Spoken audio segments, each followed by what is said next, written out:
دوستو سبسکرائب پر کلک کریں اور بیل آئیکن کو دبائیں تاکہ ہماری ہر اپڈیٹ آپ کو ترنت ملتی رہے۔ برکت کا ایک بہت بڑا ذریعہ شکر ہے۔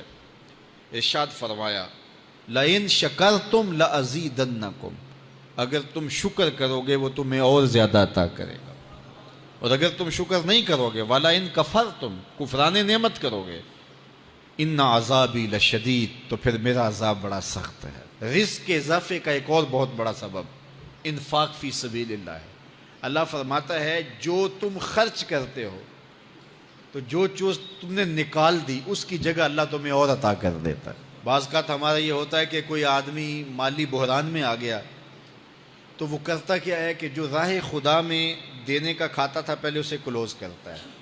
یہ فلاں مدرسے کو دیتے ہو یہ بھی بند کر دو، یہ مسجد کو دیتے ہو یہ بھی بند کر دو، یہ فلاں غریب کو دیتے ہو یہ بھی بند کرو، حالات ٹائٹ ہو گئے ہیں۔ لیکن 5 گاڑیاں ہیں تو 2 گاڑیوں پہ گزارا کر لیا جائے، پیٹرول بچے، یہ نہیں ہو سکتا۔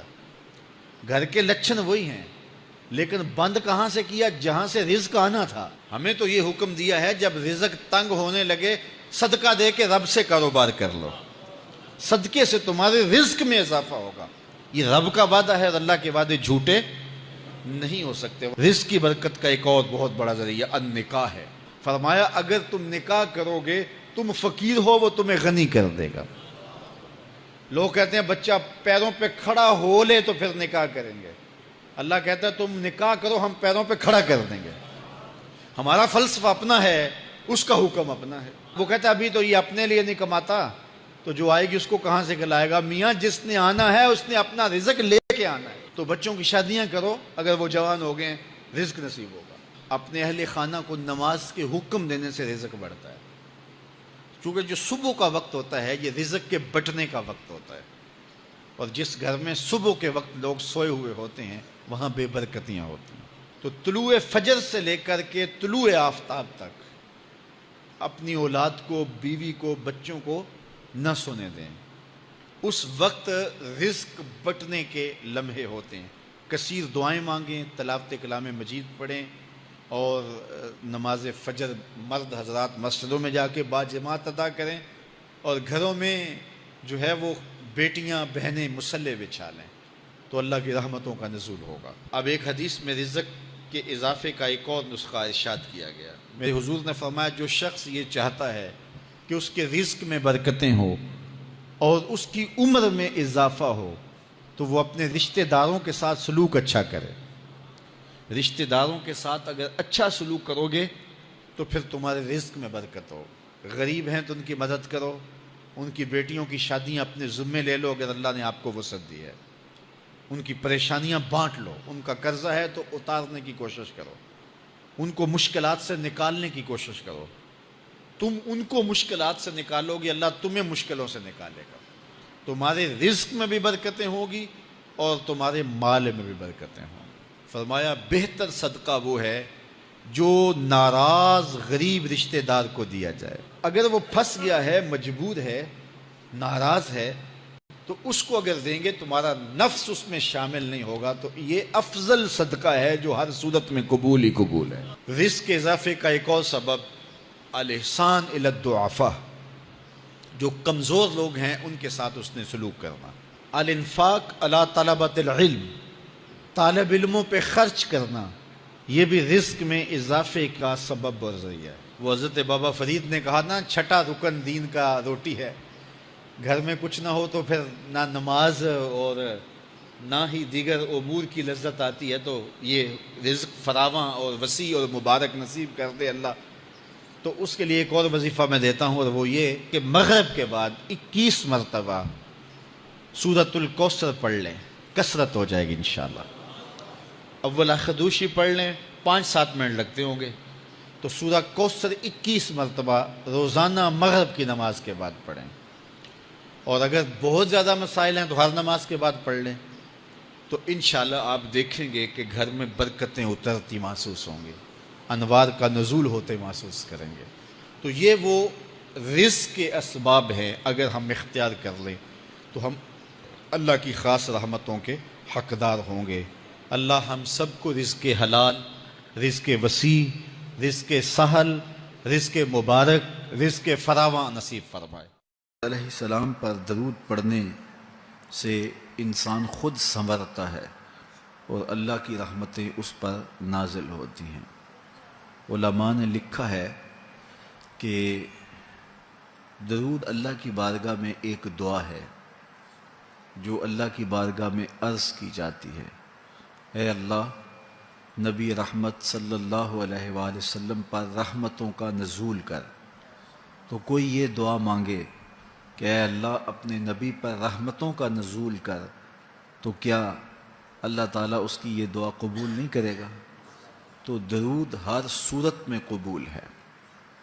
تو اس کا جو فائدہ ہوا کہ جس نے ایک مرتبہ حضور کے لیے اللہ کی بارگاہ سے رحمتوں کی دعا مانگی، تو اس کے مانگنے سے محبوب علیہ السلام پر کتنی رحمتوں کا نزول ہوا وہ تو اللہ جانتا ہے، یا جس محبوب کریم پہ نزول رحمات ہوتا ہے وہ جانتے ہیں، لیکن جو ہاتھ اٹھا کے دعا مانگے، جو ہاتھ باندھ کے درود پڑھے، ایک مرتبہ درود پڑھنے سے اللہ کی 10 رحمتیں اس پر نازل ہوتی ہیں۔ تو جو مسلسل درود پڑھے جا رہا ہے تو پھر رحمت کی برسات ہوتی ہے اس کے اوپر۔ رسول کریم صلی اللہ علیہ وآلہ وسلم نے ارشاد فرمایا، تم جہاں بھی ہو میرے اوپر درود پڑھو، تم جہاں بھی درود پڑھتے ہو وہ میرے تک پہنچتا ہے۔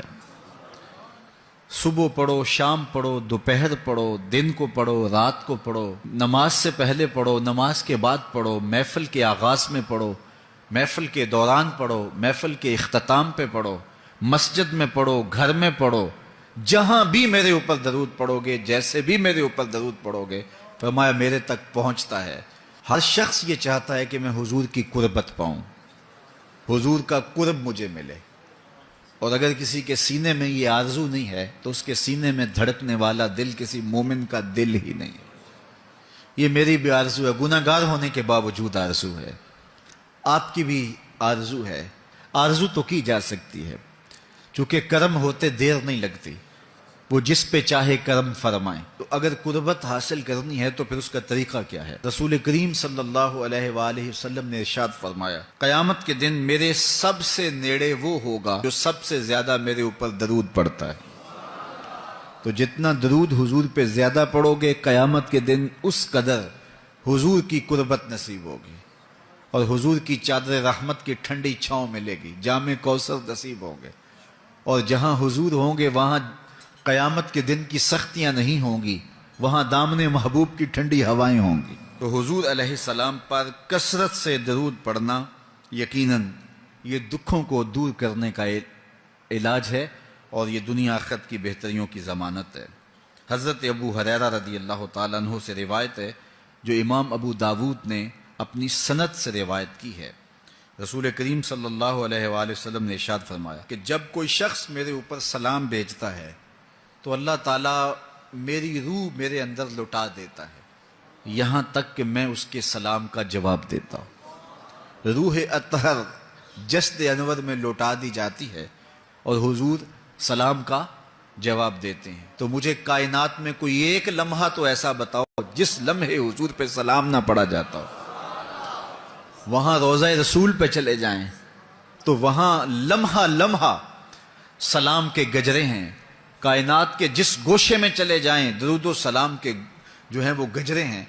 تو کوئی ایک لمحہ بھی 24 گھنٹوں میں ایسا نہیں ہے کہ جب حضور پہ سلام نہ پڑا جاتا ہو، اور جب سلام پڑا جاتا ہو تو حضور کی روح اطہر بدن رحمت میں ہوتی ہے اور حضور سلام کا جواب دیتے ہیں، اور جس کو حضور سلام کا جواب دے دیں، اللہ اکبر، کہ درود پڑھا کرو۔ درود حضور علیہ الصلاۃ والسلام سے جواب کا ذریعہ ہے، اور جب جواب جناب رسالت مآب صلی اللہ علیہ وسلم کی جانب سے آ گیا تو دنیا میں بھی بھلا ہی بھلا ہے، آخرت میں ہی خیر ہے۔ حضور علیہ الصلاۃ والسلام نے ارشاد فرمایا، جس کے سامنے میرا ذکر کیا جائے اور وہ میرے اوپر درود نہ پڑے، وہ کائنات کا سب سے بڑا بخیل، سب سے بڑا کنجوس ہے۔